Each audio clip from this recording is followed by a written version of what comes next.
think those of you who know me know my life as an open book, and I welcome questions, and I don't have to think about what I said last time because I always just am very straight.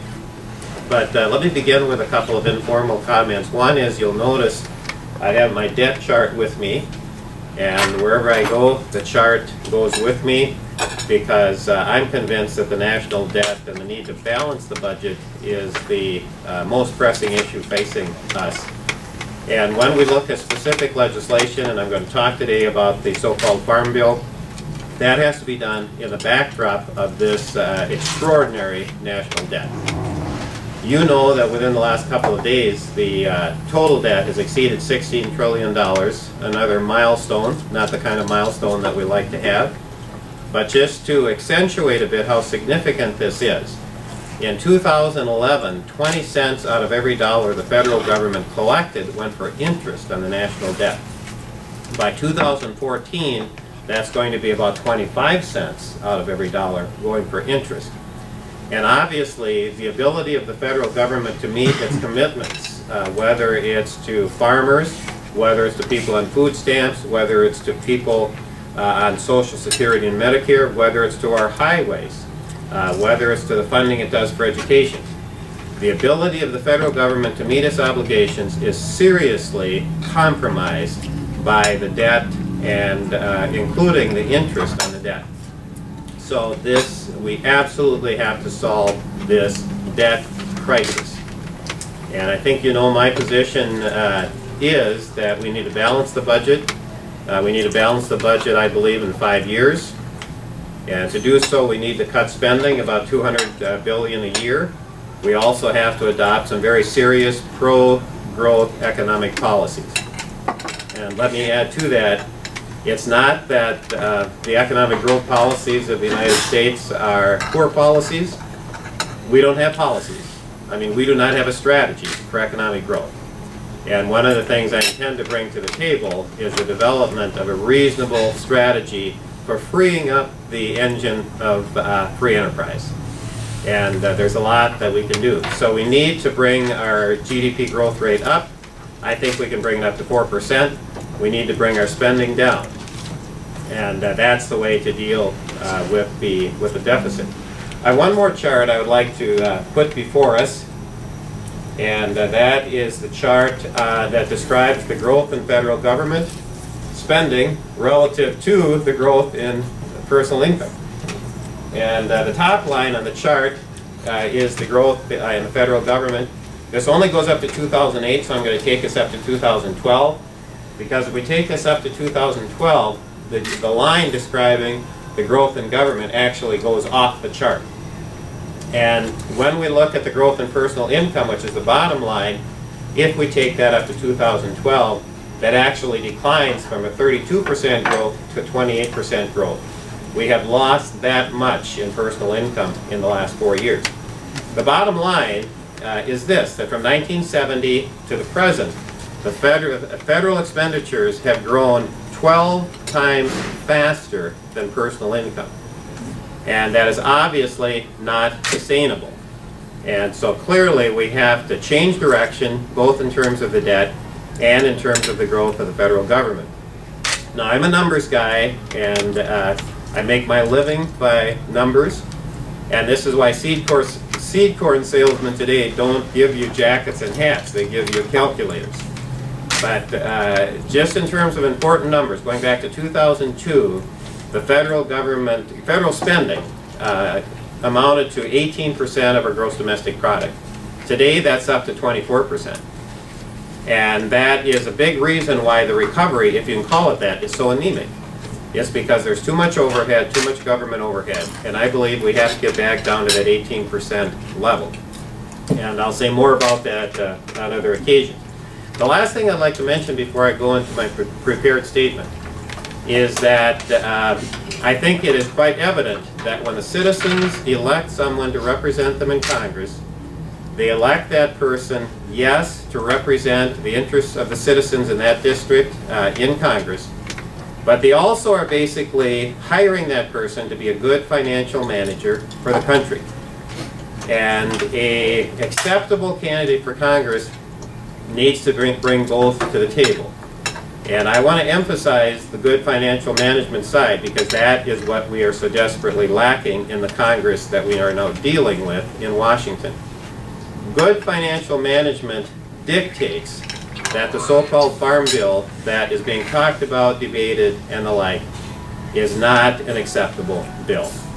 And so I would next like to comment on why I am compelled to make the case that this bill needs to go back to committee. It needs to be fixed in committee, and if it is repaired, then it should be brought back to the House floor so that it can be debated there and hopefully passed. I will also say as well that it's very possible that it cannot pass the way it is. Now, I don't want to predict the future, and so I don't know that it can't pass, but I know it's in trouble. And the reason it's in trouble is because a lot of members of the House believe, as do I, that this bill represents horrific financial management, and we simply can't go there. Having said that, I'd like to go to my prepared statement, and then, as I say, I'd like to be happy to respond to any questions. So the theme of what I'm saying is very simply the Farm Bill needs to go back to committee for repair. Repair might be too soft a word. Rebuilding might be a better term, but it needs to be redone. The bill is very simply financially irresponsible. It is not acceptable the way it is. I also believe that the public has a right to know that this bill that is commonly called the Farm Bill is really consists, with regards to spending, of 80% food stamps. So it's really a food stamp bill with a Farm Bill rider. And I think that it's important for us to have language that is descriptive and transparent. So the food stamp part is 80%. Food stamps today are also called SNAP, Supplemental Nutritional Assistance Program. It's a mouthful. Now, this bill has at least 3 major defects that I'm going to highlight. And I say at least because there are others, but I'm going to highlight what I think are the biggest problems. The first is that the bill is really 2 bills rolled into one. It's a food stamp bill, and then it's an agriculture bill. Having 2 subjects rolled into one bill is one of the big reasons why we have this out-of-control debt, because it makes it difficult for Congress to seriously evaluate the merits of the bill. And so one of the things that I insist is that the right thing is to divide this bill into 2 bills, and the Farm Bill needs to stand on its own merits. The food stamp bill needs to stand on its own merits. And then you can have an honest conversation about what should be in these bills. Let me just add to that, it is my position that the federal government needs to set a limit each year on how much it can spend, and that limit has to reduce federal spending by about $200 billion a year. So this needs to go back to committee. Congress needs to set a limit on how much it can spend. It needs to prioritize. Then we're in a position to consider the food stamp bill. Then we're in a position to consider the Farm Bill. I don't believe we're in a position to consider either one until we have a limit on what we can spend. So, the second change that I believe is essential is this: that the eligibility requirements for food stamps need to be revised so that married people and couples who cohabit are treated equally. It is easier to qualify for food stamps today if you don't get married. And that is one important reason why 2/3 of food stamps go to people unmarried and 1/3 go to people who are married. It is my position that people should not be penalized for getting married. Government does not have an interest in whether people marry or not, but it should not be penalizing people either way. So I'm going to insist that it's wrong for Washington to discriminate against married people. It does this in Obamacare. big time, but it also does it in food stamps and in many other programs. So a policy decision needs to be made by Congress, namely to end the discrimination against married people. The third problem, and this is the biggest, I actually saved the biggest till last. The third problem with the bill is its unacceptable level of spending. The bill will spend $1.5 trillion over the next 5 years. Spending that obviously balloons our national debt. So $0.5 trillion in spending makes the debt worse. It also makes the amount of the percentage of the economy being taken up by federal spending worse. So the bill goes in the wrong direction insofar as financial responsibility is concerned. So the question I ask is very simple. When will Washington stop spending money it does not have? Milton Friedman said there's no free lunch, and he was absolutely correct. Someone at some time in some way has to pay for the spending. So let me be a little bit more explicit about that. We spent $30 billion on food stamps in 2007.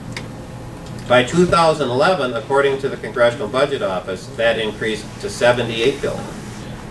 More than a twofold increase over 4 years.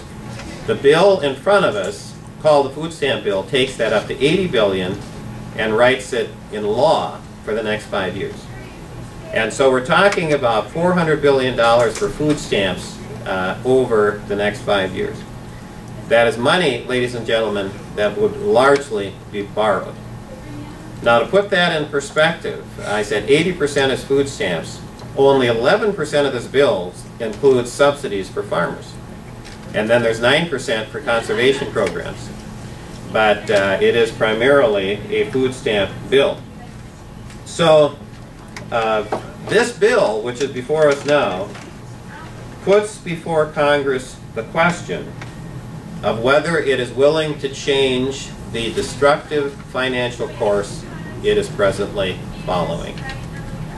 And if I were to support this bill, which I cannot, I would be saying I'm willing to follow this destructive financial course. And obviously I can't go there. And I have no choice but to oppose the bill. Now, why is the food stamp spending out of control? There are a lot of reasons. But one important reason is that states have been given incentives to balloon the program. And let me mention a couple of things specifically. One is, believe it or not, the Department of Agriculture has been giving states bonuses if it increases the number of people on food stamps. I think it's quite obvious that government's role should be to get people off of food stamps, not to get them on. A second major incentive is that every state has an incentive to bring more federal dollars into their state.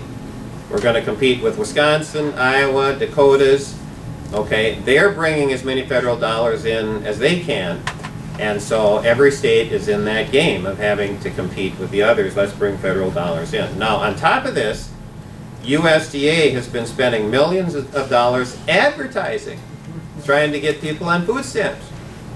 And I'm going to repeat, government's role should be to get people off of food stamps, not to get them on. So, what do?